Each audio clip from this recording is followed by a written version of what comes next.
It's a dreadful time. This is a dreadful time.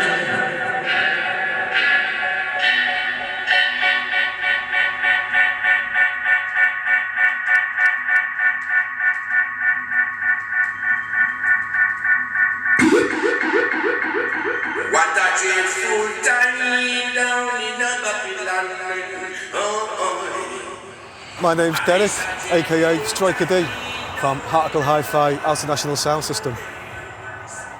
The first time it was played out in public was when we started up our regular monthly night called Basement Sessions. We couldn't find a venue, so I spent a lot of time looking around Melbourne to try and find the right place, and we found this underground basement bar that was a bit run down, and we thought, well, this is perfect, you know, it used to be an old bank vault. It had thick concrete walls, so we thought this is perfect. We could put the sound system in there, play it loud, and it wouldn't bother anyone, you know? So, yeah, we started off our monthly night. Massive and all crew. The man like Striker D, the governor, and you don't know that to be live in the dance now. This roots, rock, reggae, live and direct. Melbourne Massive.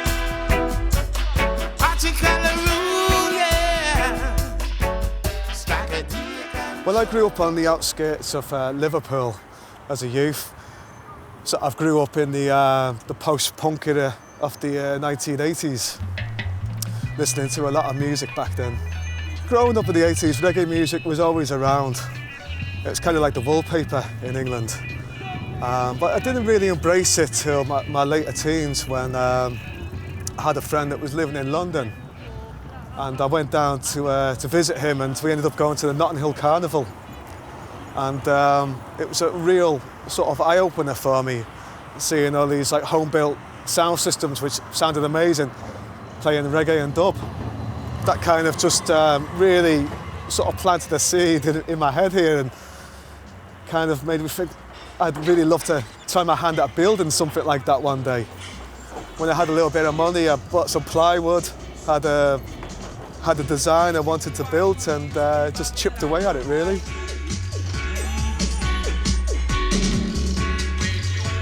After seeing these sound systems at the UK and seeing the reggae sound system, well, that sort of brought my attention to that kind of culture, which back then was predominantly a black culture. So as a skinny white youth growing up with punk rock hairstyle, I felt I was like a fish out of water in a way, but I was still kind of interested in this whole thing that was going on.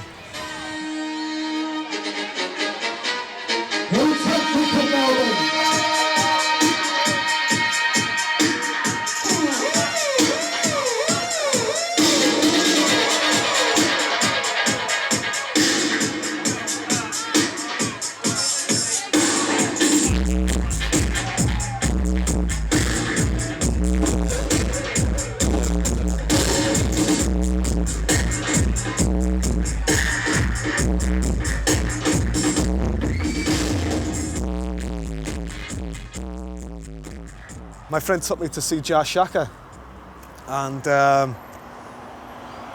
like we were the only sort of white youths in that dance, and we just stood in the corner and took it in. And there was one moment where Shaka played a tune and picked up the turntable, this old Gerard turntable I think it was, and held it up, and the whole room went mental. It went absolutely crazy. And I thought, boy, no, this is something very special. This is kind of, not only is it music, but it's a very spiritual thing as well. Like holding up the Holy Grail, you know?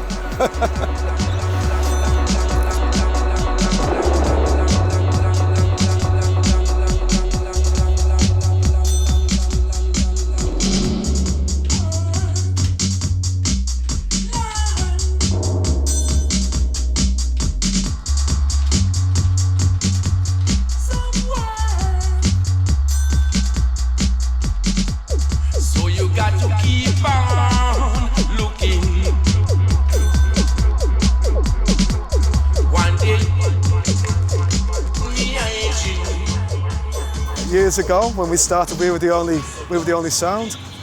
Now we have people coming from the UK bringing their sound systems with them.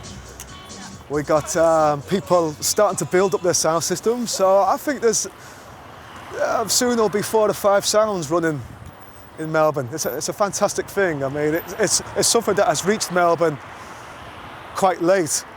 You know, not like the UK, we've had it over there for years, and Jamaica, well, it's their culture from time, you know, about 50s, you know. So now we're seeing a little thing develop, and it's fantastic.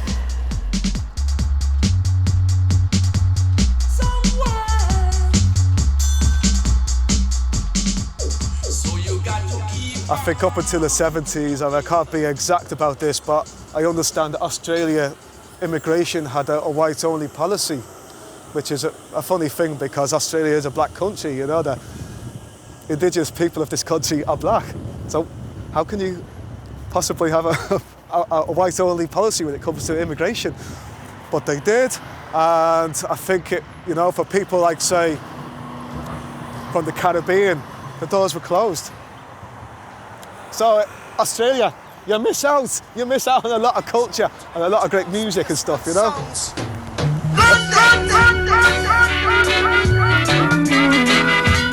Reverence, reverence, yeah. Reverence, reverence. I was done with silence. They couldn't believe my reverence. I was done with silence. They couldn't believe my reverence. Everyone is crying about... One day I got a phone call off PBS radio, and they said, oh, we hear you could be the right person to do a reggae and dub show. And I thought, well, you know, not really, not me. Still pulse. Black Sleep, yeah, of course. Sticks, man. Yeah, tune it. So I said no. I said I'll think about it. And the next day I get another phone call, and they're telling me, we don't want you to think about it. We want you to just come and give it a try. Just ticking over 1 minute past 12 o'clock right now. Probably going to step it up into some newer sounds very shortly, as it is the pre-basement session radio show today. And of course it is all about Dub Club Melbourne celebrating 5 years tomorrow night of bringing reggae dub sound system culture to Melbourne. And I began a show which was called Heartical back then. And this sort of like was kind of like another thing that contributed to building a sound system as well. So I thought, well, if I build a sound system, maybe I should call it Heartical. And it all kind of just ticked over and all sort of happened. Good place carried on, exclusive. We'll take DCM.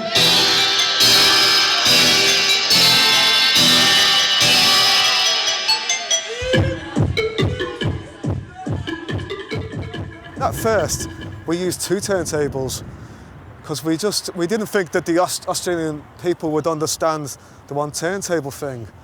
But as time went on, we just wanted to sort of demonstrate that it's not a DJ set, and it's more about the tunes that we're playing, it's about the selection, you know? So we felt if you've got 2 turntables and you're mixing 2 records together, then the tunes, they tend to get lost within the mix. But with the 1 turntable, there's a little bit of silence, and you can see the people like, what's the next tune gonna be? So the emphasis goes on the records we play. And we know these guys should Spanish culture, you know? Let me talk to the very last drop.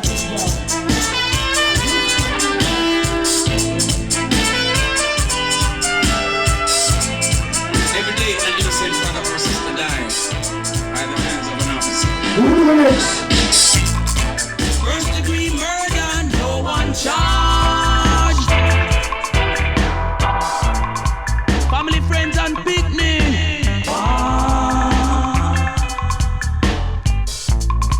No explanation as to what's the cause. Internal investigation, a news report abroad.